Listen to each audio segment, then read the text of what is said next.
India Legal presents Courts Roundup.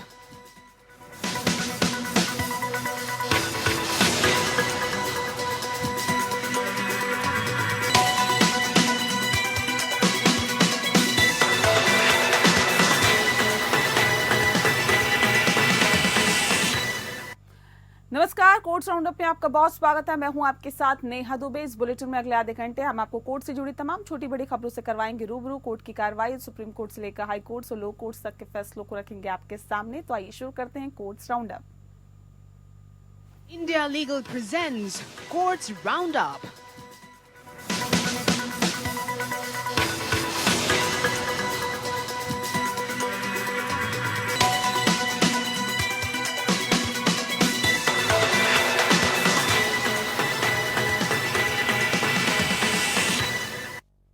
Supreme court ने संविधान पर एक ऐतिहासिक फैसला सुनाया है। कोर्ट ने संविधान की प्रस्तावना में 1976 में पारित 42वें संशोधन के अनुसार समाजवादी और धर्मनिरपेक्ष शब्दों को शामिल करने को चुनौती देने वाली याचिकाओं को खारिज कर दिया है। प्रधान न्यायाधीश संजीव खन्ना और न्यायमूर्ति संजय कुमार की पीठ ने कहा है कि संसद की संशोधन शक्ति प्रस्तावना तक भी फैली हुई है और प्रस्तावना को अपनाने की तारीख संसद की प्रस्तावना में संशोधन करने की शक्ति को सीमित नहीं करती है। इस आधार पर याचिकाकर्ता ने तर्क को खारिज कर दिया है और बता दें कि सीजेआई ने सुनवाई के दौरान कहा है कि लगभग इतने साल हो गए हैं कि इस मुद्दे को क्यों उठाया जा रहा है।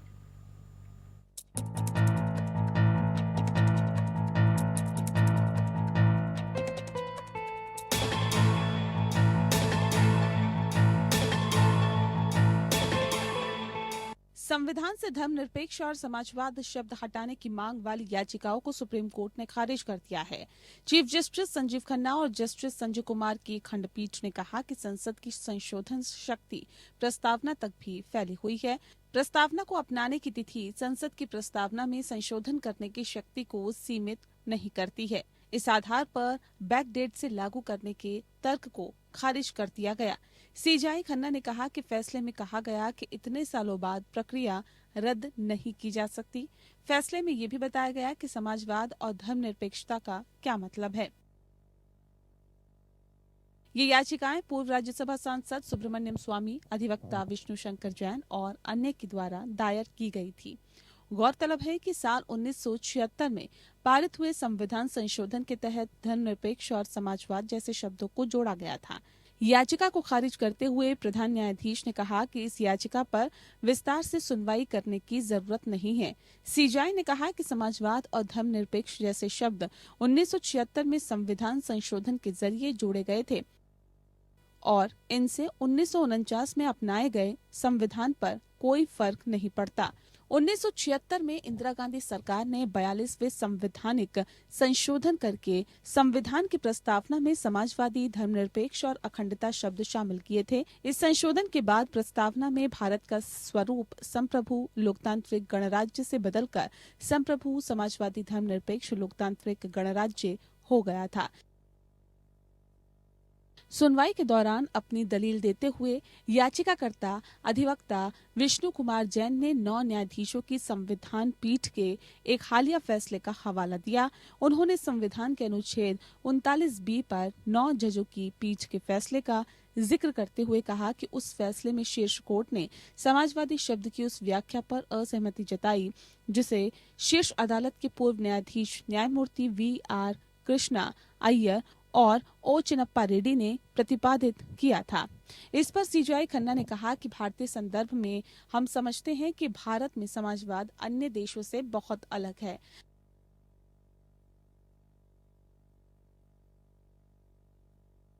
हम समाजवाद का मतलब मुख्य रूप से एक कल्याणकारी राज्य समझते हैं। कल्याणकारी राज्य में उसे लोगों के कल्याण के लिए खड़ा होना चाहिए और अवसरों की समानता प्रदान की जानी चाहिए। उन्होंने कहा कि शीर्ष अदालत ने 1994 के SR बोम्बई मामले में धर्मनिरपेक्षता को संविधान की मूल संरचना का हिस्सा माना था। वकील जैन ने तर्क दिया कि संविधान में 1976 का संशोधन लोगों को सुने बिना पारित किया गया था क्योंकि ये आपातकाल के दौरान पारित किया गया था। इन शब्दों को शामिल करने का मतलब लोगों को विशिष्ट विचारधाराओं का पालन करने के लिए मजबूर करना होगा। उन्होंने कहा कि जब प्रस्तावना एक कट ऑफ तारीख के साथ आती है तो इसमें नए शब्द कैसे जोड़े जा सकते हैं। पीठ ने कहा कि संविधान का अनुच्छेद 368 संसद को संविधान में संशोधन करने की शक्ति देता है और इसके विस्तार में प्रस्तावना भी आती है। Bureau report. और अब आइए इंडिया लीगल की वेब रिपोर्ट से समझते हैं कि सुप्रीम कोर्ट ने अपने अलग अलग फैसलों में संविधान के संशोधन पर क्या कुछ कहा है।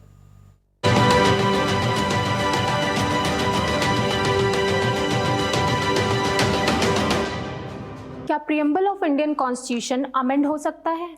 आज सुप्रीम कोर्ट ने कुछ पिटिशंस डिसमिस की जो सोशलिस्ट और सेक्युलर शब्दों को प्रियम्बल में इंक्लूड करने के अगेंस्ट थी, जो 42nd अमेंडमेंट के थ्रू 1976 में इंट्रोड्यूस किए गए थे। चीफ जस्टिस संजीव खन्ना की लीडरशिप में बेंच ने ये होल्ड किया कि पार्लियामेंट के पास प्रियम्बल को अमेंड करने का पावर है अंडर आर्टिकल 368, लेकिन ये अमेंडमेंट तभी किया जा सकता है जब तक वो कॉन्स्टिट्यूशन के बेसिक स्ट्रक्चर को चेंज ना करे। कोर्ट ने ये आर्ग्यूमेंट्स रिजेक्ट किए कि ये चेंजेस रेट्रोस्पेक्टिव है और ये भी कहा कि इतने साल बाद अमेंडमेंट्स की वैलिडिटी को ओवरटर्न नहीं किया जा सकता। कुछ इंपॉर्टेंट केसेस हैं जो इस अंडरस्टैंडिंग को शेप करते हैं। केशवानंद भारती केस 1973 में कोर्ट ने कहा कि प्रियम्बल कॉन्स्टिट्यूशन का पार्ट है, लेकिन अमेंडमेंट्स ऐसे नहीं होने चाहिए जो कॉन्स्टिट्यूशन के फंडामेंटल फ्रेमवर्क को चेंज करे। एसआर बोम्मई केस 1994 ने सेक्युलरिज्म को बेसिक स्ट्रक्चर का पार्ट माना। कॉन्स्टिट्यूशन के फंडामेंटल वैल्यूज को ध्यान में रखते हुए प्रियम्बल को अमेंड किया जा सकता है।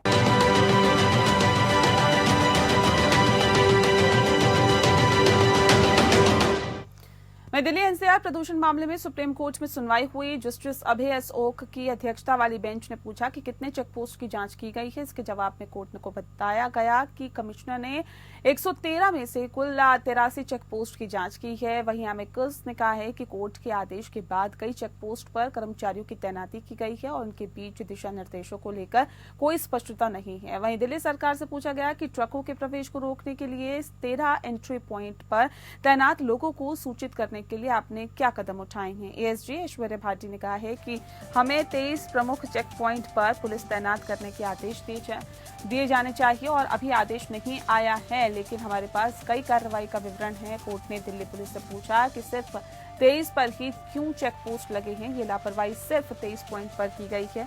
हम CAQM आयुक्त को धारा 14 के तहत दिल्ली के पुलिस आयुक्त पर कार्रवाई का निर्देश देंगे और हम CAQM को इसके लिए सभी एजेंसियों को कारण बताओ नोटिस जारी कर जवाब लेने और उन पर मुकदमा चलाने का निर्देश भी देंगे। हालांकि एएसजी भाटी ने इसका विरोध करते हुए कहा है कि स्थिति को पूरी तरह से समझाने का मौका दिया जाए, क्योंकि आपके आदेश के बाद सभी चेक पॉइंट पर पुलिस तैनात की गई है। एएसजी ऐश्वर्या भाटी ने कोर्ट को बताया कि स्कूल के लिए फिजिकल क्लासेस पर रोक जारी है। एनसीआर के अलावा गुरुग्राम, फरीदाबाद, गाजियाबाद, गौतम बुद्ध नगर के लिए सभी फिजिकल क्लासेस बंद कर दी गई है। कोर्ट ने कहा कि हमारा सुझाव है कि अगले 2 दिनों का AQI का स्तर देखा जाए, फिर आंकड़े देखेंगे और रुझान के आधार पर शैक्षिक संस्थानों को खोले जाने से संबंधित मामले पर फैसला लेंगे। कोर्ट ने अपने आदेश में कहा कि जिन अधिकारियों द्वारा ग्रैफोर्ड के अनुपालन की ढिलाई बरती गई है, इसके लिए जिम्मेदार अधिकारियों के खिलाफ CAQM कार्रवाई करें। इसके अलावा कोर्ट ने सभी राज्यों को निर्देश दिया कि ग्रैफोर्ड के आधार पर काम बंद होने की वजह से निर्माण क्षेत्र के मजदूरों के लिए इकट्ठा किए गए सेस से निर्माण क्षेत्र के मजदूरों के वेलफेयर के लिए जारी करे। कोर्ट ने CAQM को कहा है कि कमेटी शीघ्र तय करे कि स्कूल खुलेंगे या नहीं। हालांकि स्कूल को फिजिकल खोले जाने पर CAQM शीघ्र तय करे कि स्कूल खोलेंगे या नहीं। ग्रैफोर्ड अगली सुनवाई तक जारी रहेगा और सुप्रीम कोर्ट मामले पर अगली सुनवाई 28 नवंबर को करेगा। बढ़ते हैं। पंजाब के तत्कालीन मुख्यमंत्री बेअंत सिंह की हत्या के मामले में फांसी की सजा पा चुके बलवंत सिंह रजवाना की याचिका पर सुप्रीम कोर्ट में सुनवाई 4 हफ्ते के लिए टाल दी गई है। केंद्र सरकार के वकील ने कहा है कि सरकार से जवाब मिला है, लेकिन मामला काफी संवेदनशील है और अभी विस्तृत जवाब का इंतजार है, जिसके बाद कोर्ट में सुनवाई टाल दी। राजवाना ने दया याचिका के निपटारे में देरी का आधार बनाकर सुप्रीम कोर्ट में याचिका दाखिल कर सजा कम करने और रिहाई की गुहार लगाई है। उसका कहना है कि उसकी दया याचिका पर फैसला लेने में 1 वर्ष और 4 महीने की असाधारण और अनुचित देरी हुई है। मामले पर सुनवाई के दौरान केंद्र सरकार की तरफ से कोर्ट को बताया गया कि बलवंत सिंह रजवाना की दया याचिका पर सरकार विचार कर रही है। केंद्र सरकार ने कहा है कि ये बहुत ही संवेदनशील मामला है। कुछ एजेंसियों से भी इस मुद्दे पर विचार विमर्श होना है और इसीलिए सरकार को फैसला लेने में वक्त लग रहा है। ऐसे में हमें कुछ और समय दिया जाए, जिसको कोर्ट ने स्वीकार करते हुए मामले की सुनवाई को 4 हफ्ते बाद तय कर दिया है। ये मामला सुप्रीम कोर्ट की एक विशेष बेंच के अंतर्गत सुनाया जा रहा है। रजवाना की दलील है कि इसकी याचिका पर हुई देरी भारतीय संविधान के अनुच्छेद यानी 21 जीवन के अधिकार का उल्लंघन करती है। रजवाना की दलील है कि ये देरी उसकी मानसिक और भावनात्मक स्थिति को गंभीर रूप से प्रभावित कर रही है। बलवंत सिंह रजवाना ने पहले भी ये मांग की थी कि उसकी मौत की सजा को आजीवन कारावास में बदला जाए। रजवाना को 31 अगस्त 1995 को चंडीगढ़ में पंजाब सिविल सचिवालय के बाहर हुए विस्फोट मामले में दोषी पाया गया था। इस घटना में तत्कालीन मुख्यमंत्री बेअंत सिंह के अलावा 16 लोग मारे गए थे।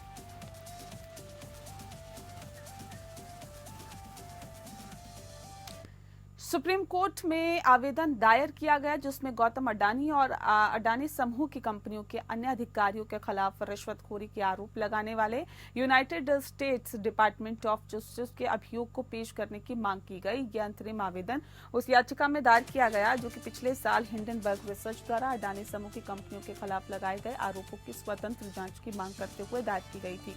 आवेदक एडवोकेट विशाल तिवारी ने कहा कि अमेरिकी न्याय विभाग के आदेश और United states securities and exchange commission की शिकायत में अडानी समूह द्वारा किए गए कदाचारों को उजागर किया। आरोप इतने गंभीर प्रकृति के हैं कि राष्ट्र के हित में भारतीय एजेंसियों द्वारा भी उनकी जांच की जानी चाहिए। आवेदक ने यह भी कहा है कि सेबी ने 3 जनवरी 2024 की सुप्रीम कोर्ट के आदेश के अनुसार अडानी कंपनियों के खिलाफ अपनी जांच अभी तक पूरी नहीं की है। आवेदक ने कहा है कि सेबी को जांच पूरी करके या जांच की रिपोर्ट और निष्कर्ष को रिकॉर्ड में रखकर विश्वास जगाना होगा, क्योंकि सेबी की जांच में शॉर्ट सेलिंग के आरोप थे और विदेशी अधिकारियों द्वारा लगाए गए वर्तमान आरोपों का संबंध हो सकता है या नहीं भी हो सकता है। लेकिन सेबी की जांच रिपोर्ट से ये स्पष्ट हो जाएगा कि जिससे निवेशकों का भरोसा न टूटे। आवेदक ने पहले भी आवेदन दायर किया जिसमें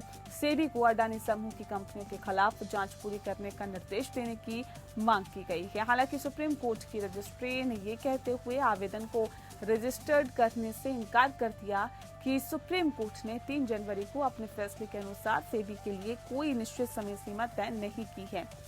कोर्ट ने केवल ये कहा है कि जांच अधिमानत 3 महीने के भीतर पूरी हो जानी चाहिए।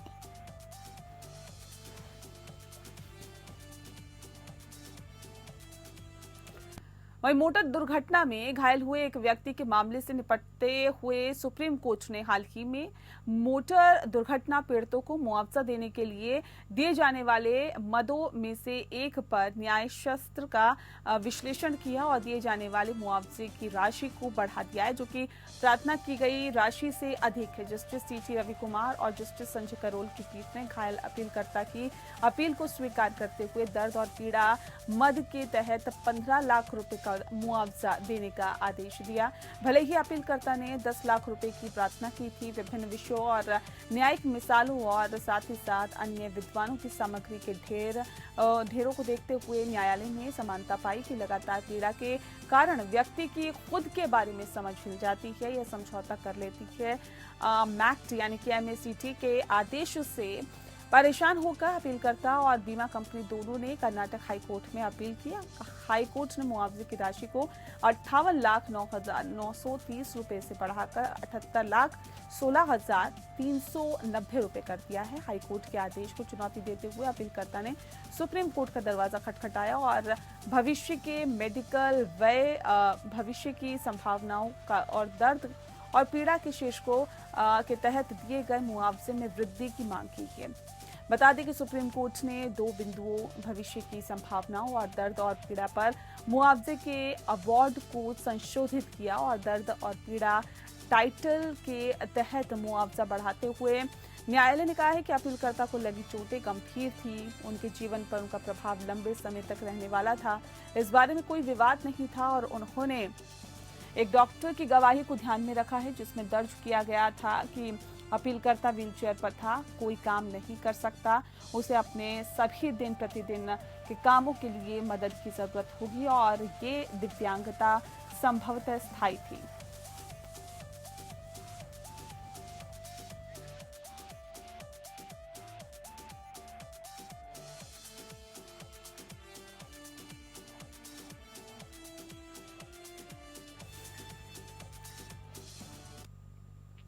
महाराष्ट्र की पहाड़ी शहर माथेरान में अब पायलट ई रिक्शा परियोजना से उत्पन्न मुद्दों से निपटते हुए सुप्रीम कोर्ट ने हाल ही में राज्य के अधिकारियों से मूल हाथ गाड़ी खींचने वालों के अलावा अन्य लोगों को लाइसेंस देने के लिए नाराजगी व्यक्त की है। Justice B R. गवाई और जस्टिस विश्वनाथन की खंडपीठ घुड़सवारों के 3 प्रतिनिधि संघों या घोड़ा वाला संगठन द्वारा दायर आवेदन पर विचार कर रही थी, जिसमें पहले के आदेश में संशोधन की मांग की गई, जिसमें माथेरान में प्रायोगिक आधार पर पर्यावरण के अनुकूल ई रिक्शा के कार्यान्वयन की अनुमति दी गई, जिससे क्षेत्र में चलने वाले हाथ से खींचे जाने वाले रिक्शे को बदलने के लिए उनकी व्यवहार्यता की जांच की जा सके। न्यायालय ने पहले स्पष्ट किया कि ई रिक्शा केवल वर्तमान समय के ठेले वालों को ही दिए जा सकते हैं, जिसके साथ ही उनके रोजगार के नुकसान की भरपाई भी की जा सके और शहर में ई रिक्शा की संख्या 20 तक सीमित कर दी गई है। इस वर्ष अप्रैल में न्यायालय ने महाराष्ट्र राज्य के हलफनामा मांगा है और पहले कौन ठेले वाले थे और ई रिक्शा चलाने का लाइसेंस किसे दिया गया, साथ ही ई रिक्शा खरीदने वाले व्यक्तियों का विवरण भी मांगा है। जुलाई में इस बात पर विवाद हुआ कि ई रिक्शा लाइसेंस किसे आवंटित किए गए, जबकि राज्य ने दावा किया है कि आवंटन मूल ठेले वालों के पक्ष में किया गया। आवेदकों ने आरोप लगाया कि आवंटन होटल मालिकों आदि को किया गया। इस पर विचार करते हुए न्यायालय ने प्रिंसिपल जिला जज रायगढ़ को जांच करने और रिपोर्ट प्रस्तुत करने के लिए कहा है। हाल ही में हुई सुनवाई के दौरान सीनियर एडवोकेट चौरामी कस्तूरी के परमेश्वर ने प्रिंसिपल जिला जज की रिपोर्ट पर भरोसा करते हुए दावा किया कि राज्य सरकार ने न्यायालय के आदेश का मजाक उड़ाया।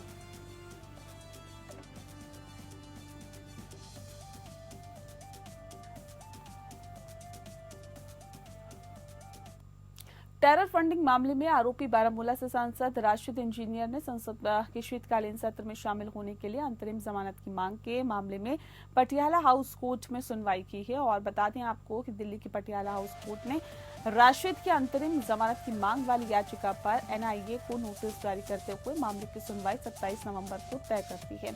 मामले की सुनवाई के दौरान राशिद के वकील ने कहा है कि हम अंतरिम जमानत की याचिका दाखिल की है और ऐसे में क्योंकि हमको जनता ने चुना है और संसद सत्र शुरू हो गया है जिसमें हमें शामिल होना है, वहीं पिछले संसद सत्र में भी मैं शामिल नहीं हो पाया था, जबकि 2 बार विधायक भी रहा है और ऐसे में जेल से ही मुझको सदन में भेजा है। ऐसे में मेरी नियमित जमानत याचिका जब तक कोर्ट में लंबित तब तक अंतरिम जमानत दी जाए। और दूसरी तरफ बारामूला से सांसद राशिद इंजीनियर के मामले को विशेष एमपीएमएलए कोर्ट में ट्रांसफर करने के मामले में भी सुनवाई हुई। एनआईए के वकील ने कहा है कि एनआईए से जुड़े हुए मामलों की सुनवाई स्पेशल कोर्ट ही कर सकती है और आरोपी भी चाहते हैं कि मामले की सुनवाई एनआईए कोर्ट में ही हो। उनके साथ ही एनआईए भी मामले की सुनवाई स्पेशल एनआईए कोर्ट में करवाने के पक्ष में ही है, जबकि ये सवाल खुद कोर्ट ने उठाया था कि क्या मामले को एमपीएमएलए कोर्ट में ट्रांसफर किया जा सकता है। फिलहाल दिल्ली की पटियाला हाउस कोर्ट इस मामले की अगली सुनवाई 27 नवंबर को करेगा। राशिद इंजीनियर की ओर से दायर नियमित जमानत याचिका लंबित है। राशिद इंजीनियर ने 2024 के लोकसभा चुनाव में बारामूला सीट पर जम्मू कश्मीर के पूर्व मुख्यमंत्री और नेशनल कॉन्फ्रेंस के नेता उमर अब्दुल्ला को हराया था। राशिद इंजीनियर शेख अब्दुल रशीद के नाम से भी जाना जाता है। वह 2017 के आतंकी फंडिंग मामले में गैर कानूनी गतिविधि रोकथाम अधिनियम के तहत एनआईए द्वारा गिरफ्तार किए जाने के बाद से रशीद 2019 से जेल में बंद है।